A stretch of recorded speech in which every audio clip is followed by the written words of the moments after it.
I didn't get an invite to Christmas dinner this year. My daughter-in-law leaned in close and whispered, "It's just easier without you."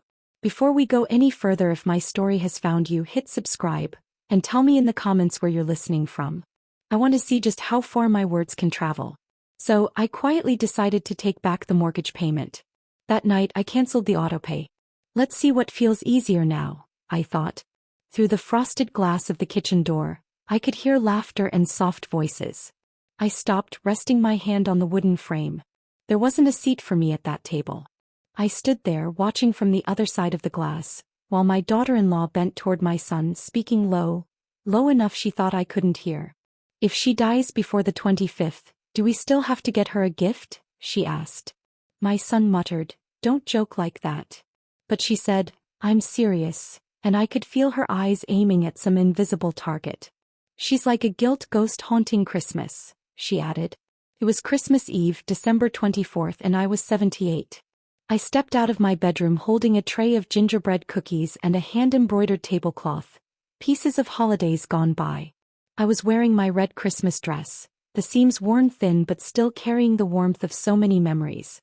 I took a slow breath and walked toward the kitchen, carrying love in every stitch and every bit of baked spice, until I froze at the doorway.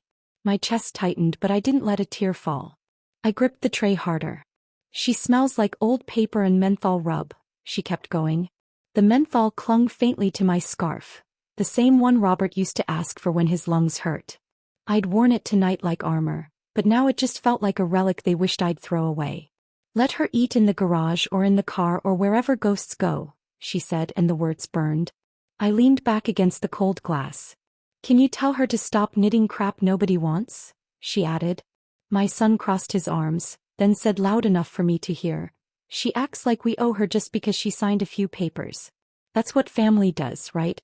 Give and shut up." The air caught in my lungs. My fingers went slack and the tray landed on a side table with a hard clatter. Cookies scattered like tiny silences across the polished wood. I could have cried. I could have begged. But there was nothing left worth begging for. So I just stood there watching the warmth in that room I helped build fade, because I refused to make myself small. I picked the tray back up, sugar sticking cold to my fingertips, and walked down the hallway. The stockings by the fireplace still had my name stitched on them, untouched. They hadn't bothered to take them down. Or maybe they just didn't dare. I carried the tray outside into the sharp night air, the cold cutting at my heart in ways no one inside would ever feel. I didn't cry when I slid into my car. I didn't try to warm myself with what was left of those memories. I shut the door softly, hiding behind the winter frost, and sat in the driver's seat. I pulled out my little cell phone, the one that never worked well indoors, and dialed the number I'd memorized earlier. "Hi, Linda," I said, my voice steady. "It's me." I tucked the phone between my ear and shoulder, staring at the Christmas lights through my windshield. They twinkled behind the curtains, and I remembered stringing those same lights myself, twisting the cords in my fingers on sleepless nights. "Margaret," Linda said, her voice gentle but sure. "It's Christmas Eve," I told her, "and they just called me a ghost in my own home." She stayed quiet. She let me speak. "I'm done," I finally said. "I'm calling about that mortgage paperwork." I didn't get out of the car for a long time. I sat there in my car listening to the muffled carols drifting out from the house. The laughter never reached me. The warmth seemed to vanish the second I wasn't in sight. After a while, I pulled the keys from the ignition.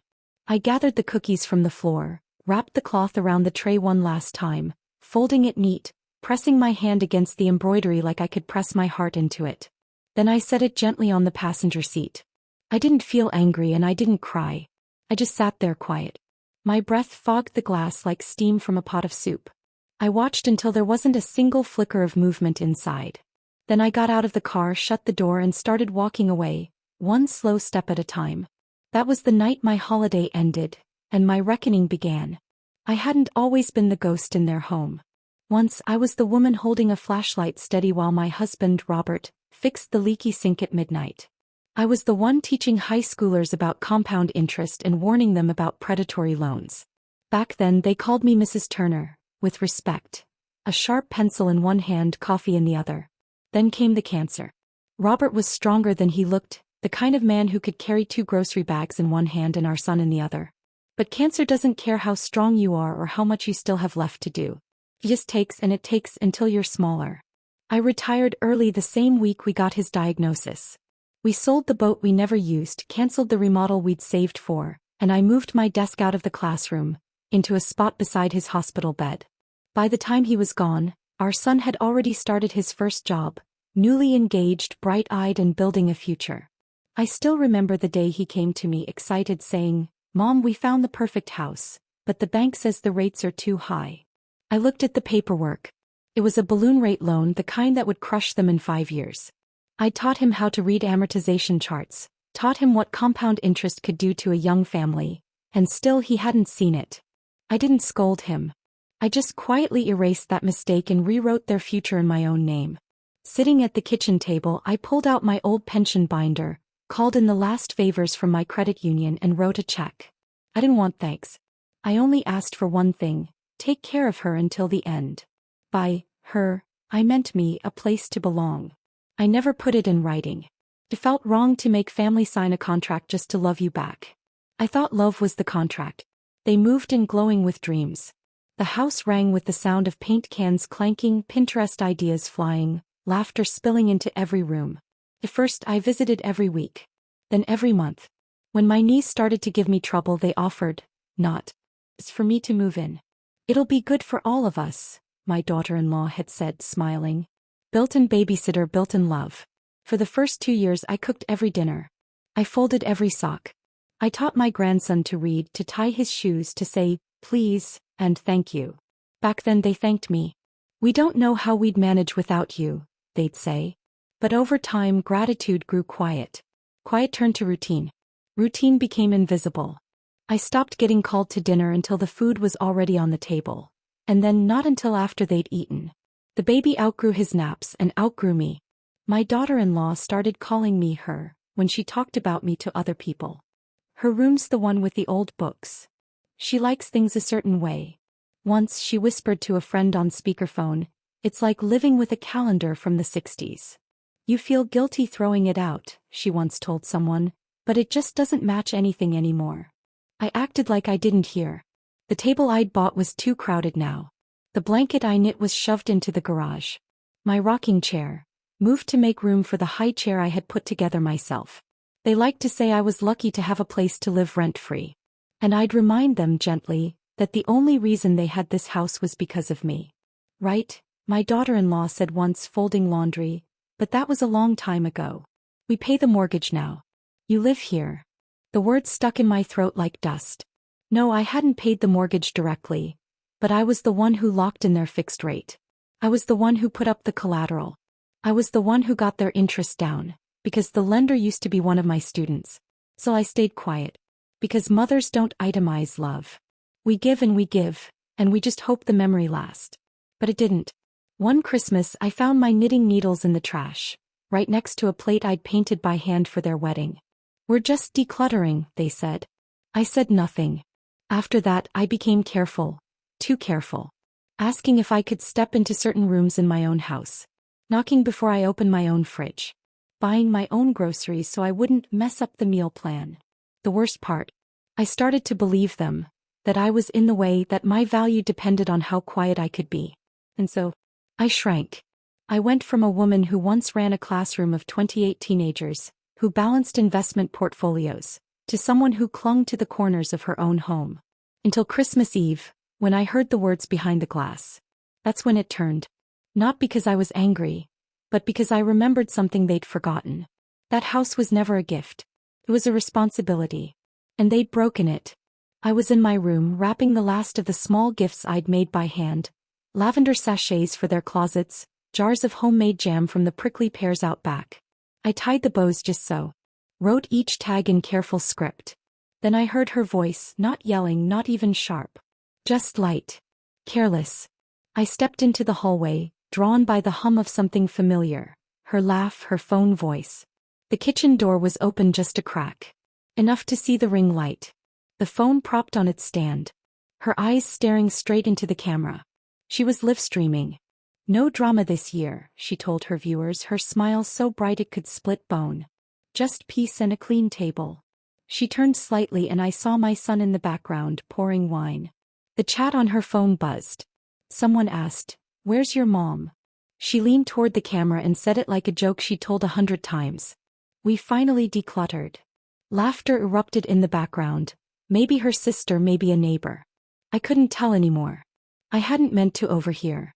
I'd only come down because Chloe, the girl next door, had tapped lightly on my window. "They're live," she whispered. "Thought you'd want to know." Then she slipped away before I could thank her. Still smiling into the camera, my daughter-in-law dropped her voice to a stage whisper, imitating me. "I wasn't invited to Christmas dinner," she said in a mock frown, then shrugged. "It's just easier without her." My son chuckled off-screen. No defense. No argument. Just raised his glass. "She's like a coat you outgrow," she went on, tearing into another gift. "Doesn't mean you hate it. Just means it doesn't fit anymore." And then, the final blow.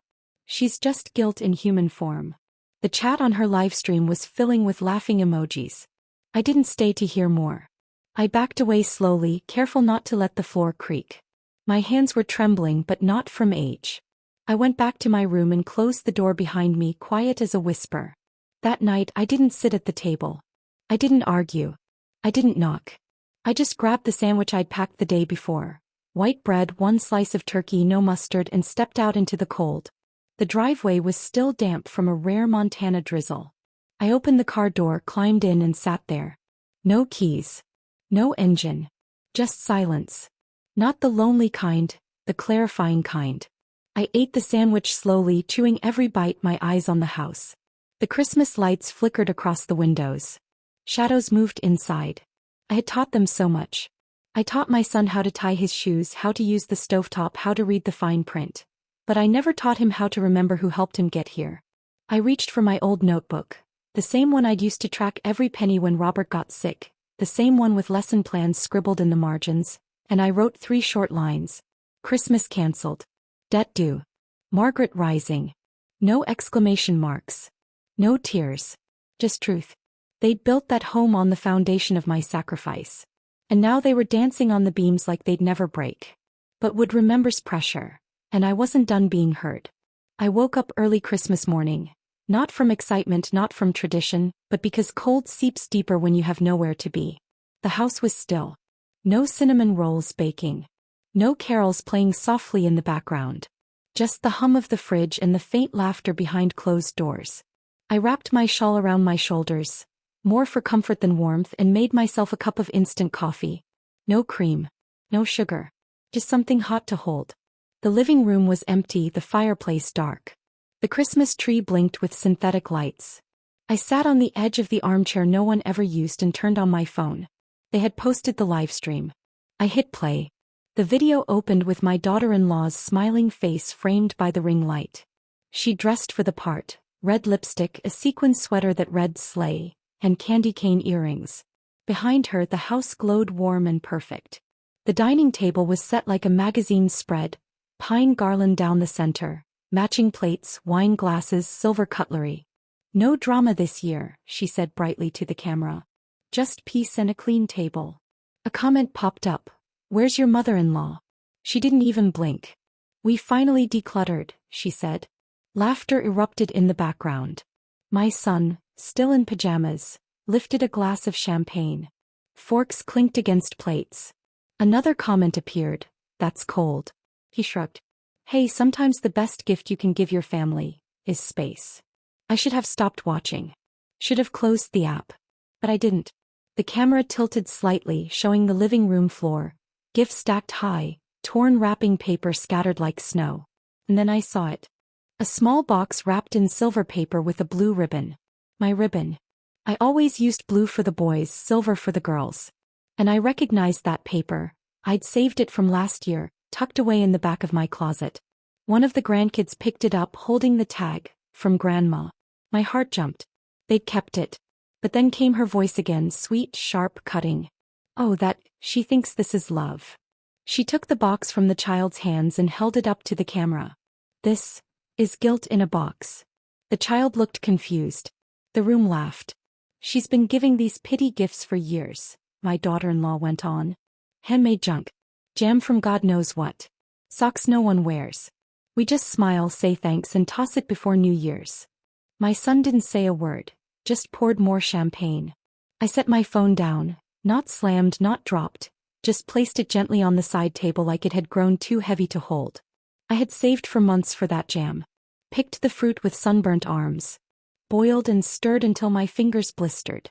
I bought yarn with coupons, stayed up late to finish every stitch. Not because I had to, but because I wanted them to feel remembered. To know I still saw them even when they stopped seeing me. And they called it guilt. They took my presents and twisted them into punishment. They took my gifts and turned them into trash. I walked to my room, opened the top drawer of my desk and pulled out the folder. Mortgage documents, cosigner papers, autopay confirmations. I'd never needed recognition. I never asked for praise. But I had earned respect.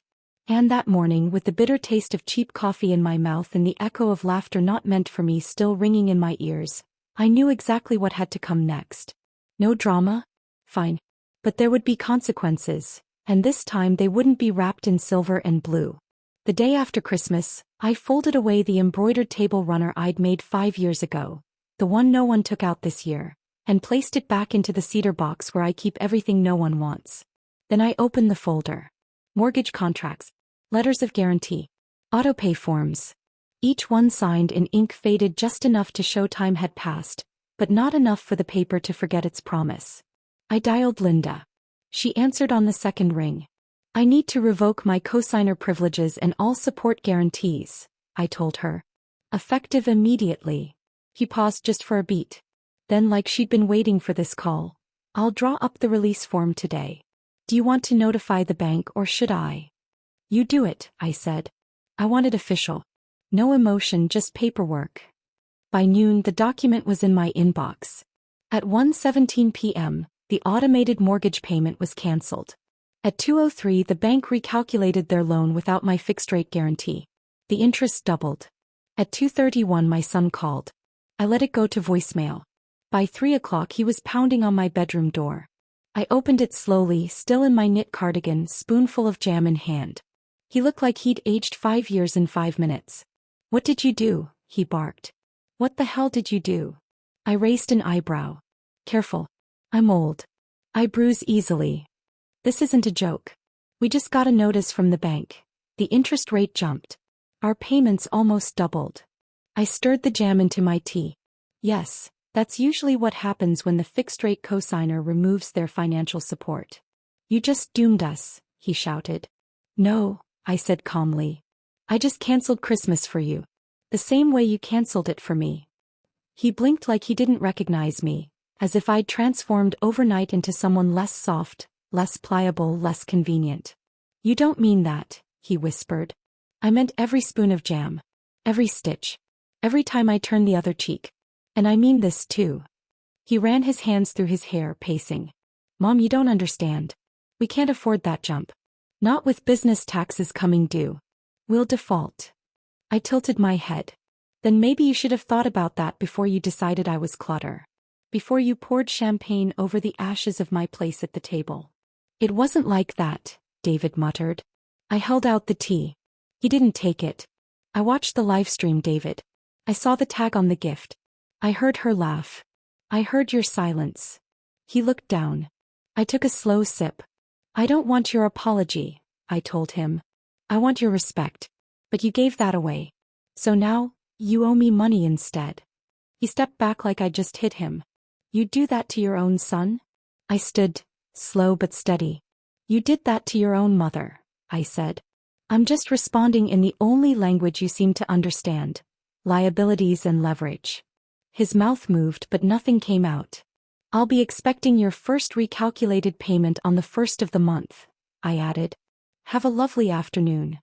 Then I closed the door, not with a slam, not with anger, just with certainty. And behind it I finished my tea. Alone. But finally in control. That evening I pulled the cedar box from under my bed and went through old bank statements, mortgage papers, tax returns, anything that might explain why the interest rate had jumped so fast. I found it. Among the faded receipts and coffee-stained commission slips was a credit card statement. Issued in my name, used by my son. Maxed out years ago during the small business venture he and his wife started together. the one that failed and was never spoken of again. It was obvious, they had taken out the loan in my name to keep it off their record. Which meant I'd unknowingly been the guarantor of a failed investment they never disclosed. As far as the bank was concerned, I still owed them. I shut the folder and let out a breath I didn't realize I was holding. I thought about the lessons I used to teach. That loans are meant to be paid and agreements are only as strong as the character of the people who make them. I taught them both those lessons. They'd forgotten. I called Linda.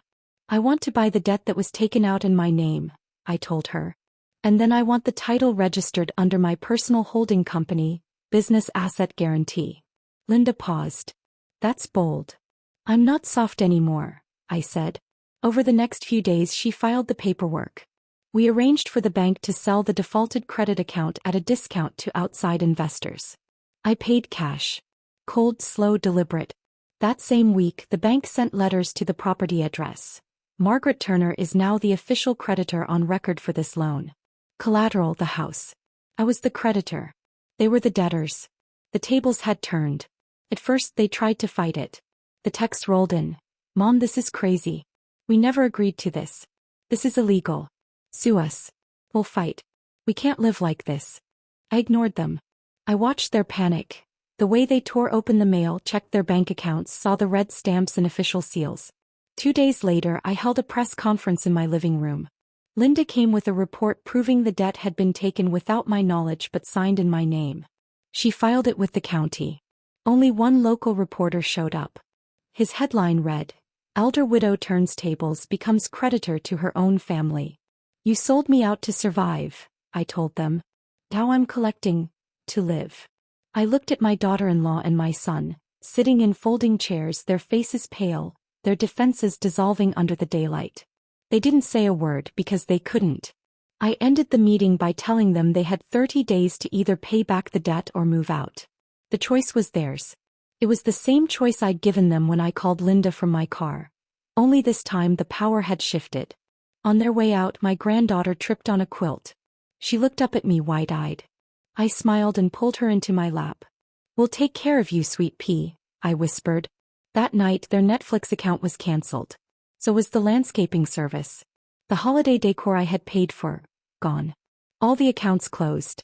By the 27th the house was dark, except for my light.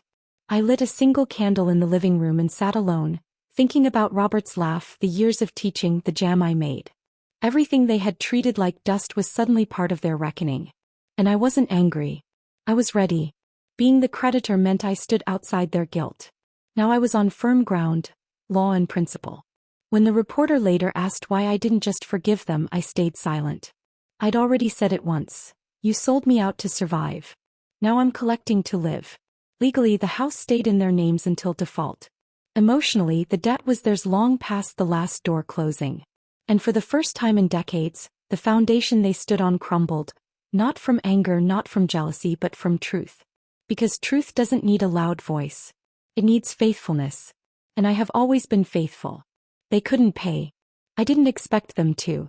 When the 30-day window closed, the bank declared default. My son's business went into collections. My daughter-in-law's side account was already drained by holiday displays and shiny wireless upgrades. They were paying for everything, except what was due. So I sold the house. Not privately. Not quietly. I gave it to an organization I believed in, Transitional Housing for Abandoned Elders, a non-profit that offers short-term rent-free apartments during the holidays for seniors estranged from their families. I called the executive director, told her the story. She accepted the deed transfer with tears in her eyes. This was never about profit. It was about principle. On the morning of January 2nd, the coldest day Colorado had seen in years, I walked into that house for the last time. I unlocked the door, flipped on the lights so the new caretakers could look it over. I set my old dining chair, my favorite spot by the oak window, back in place. Then I walked through every room where I'd cooked, laughed, cried, and waited. No decorations. No candles. Just clean silence.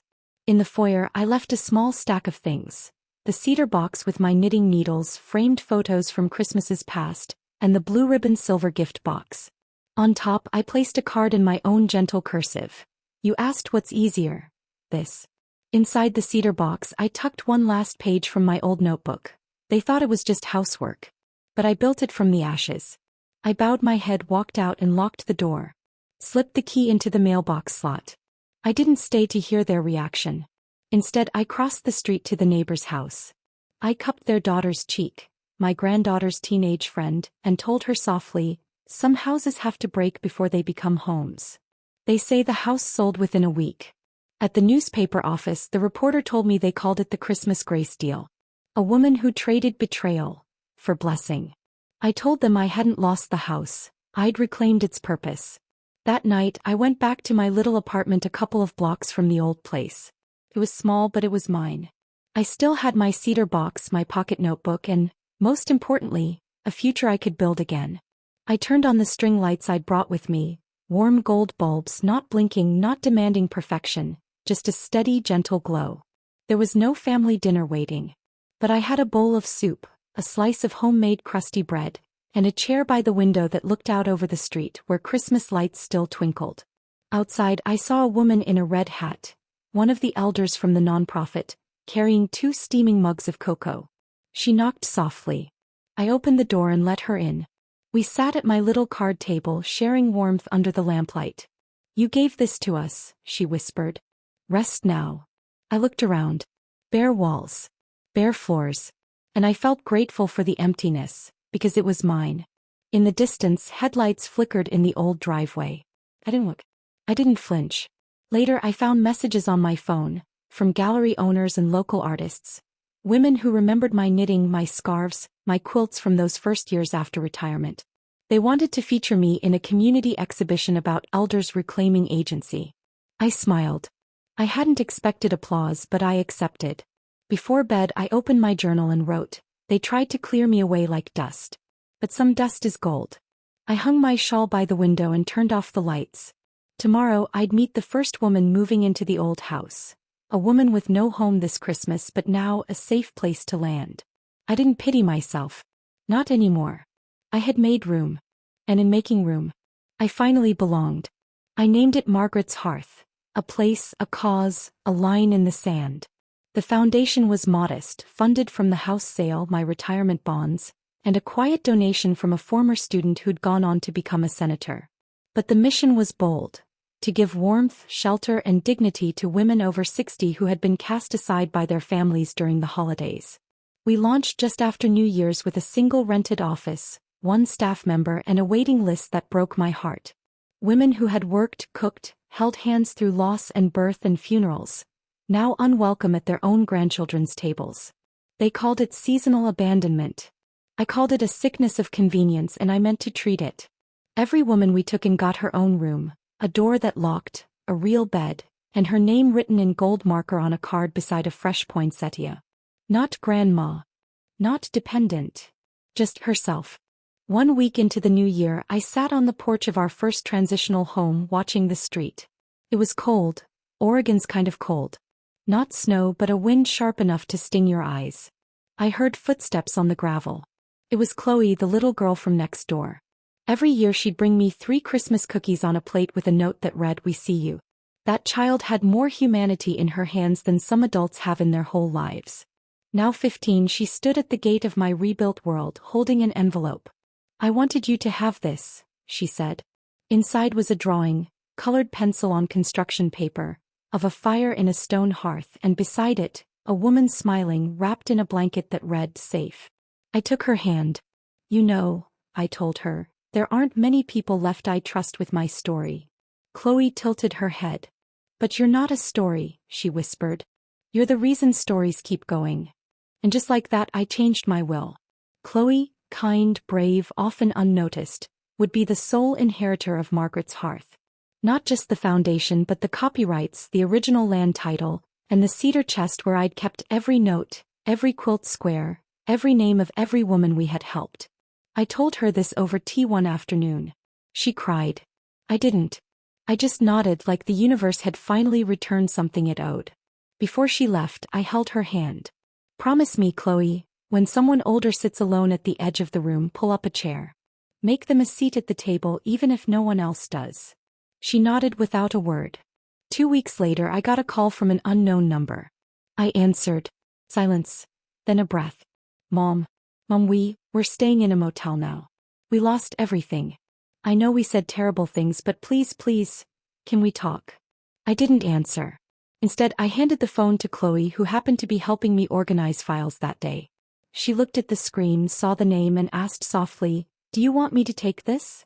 I nodded. She picked up the receiver and, without a hint of malice, said, "She's not available." Pause. Then, with a grace no one can teach, she added, "She finally gets to be the one who chooses who gets a seat at the table." She hung up and set the phone down. We sat together in a silence that wrapped around us like truth. Outside, the sun dipped low and the lamplight made the room feel like home. Later that night, I wrote one last note in my journal. I was not erased. I was revealed. Underneath, in Chloe's handwriting, she left warmth where they left wounds. The house was gone. The bitterness too. On the first morning of the new year, I walked into a community kitchen, not as someone's burden but as someone's benefactor. The women there, each with a name no one used, only titles like Grandma June or Miss Dolores from Apartment 3, looked up as I came in carrying my seed box. Lavender, marigold, daisies, all cut from the last garden I had before I was decluttered. "Who's ready to plant something?" I asked. I didn't need applause. Only hands. And they raised them, trembling but eager. That became my tradition. Gardens in strange places. Raised beds in alleys behind women's shelters. Window pots in nursing homes. I called it Last Bloom because for some of us, it really is. One day in spring, Chloe came to visit me at the center. She was holding her sketchbook tight to her chest like it was something precious. "I drew your old house," she said. I smiled. "What made you remember?" She paused. "Because you didn't disappear even after they made you leave." She showed me the drawing, my old front porch. But in her picture I was still there, rocking slowly, holding a basket of yarn with a bright, unbothered sky behind me. I took her hand. "When I'm gone, you'll be the one to keep the table set. You'll decide who sits there." Her eyes went wide. She nodded like she'd just been handed something sacred. That week I revised my will again. The house was gone, but the fund was growing. And in that document I wrote, "To the one who saw me before they erased me, may you always make room for the ones others call clutter." I'll be waiting on the porch. And if my story stayed with you, tap that like button and subscribe. It lets me know you're here and it helps this story reach the people who might need it most.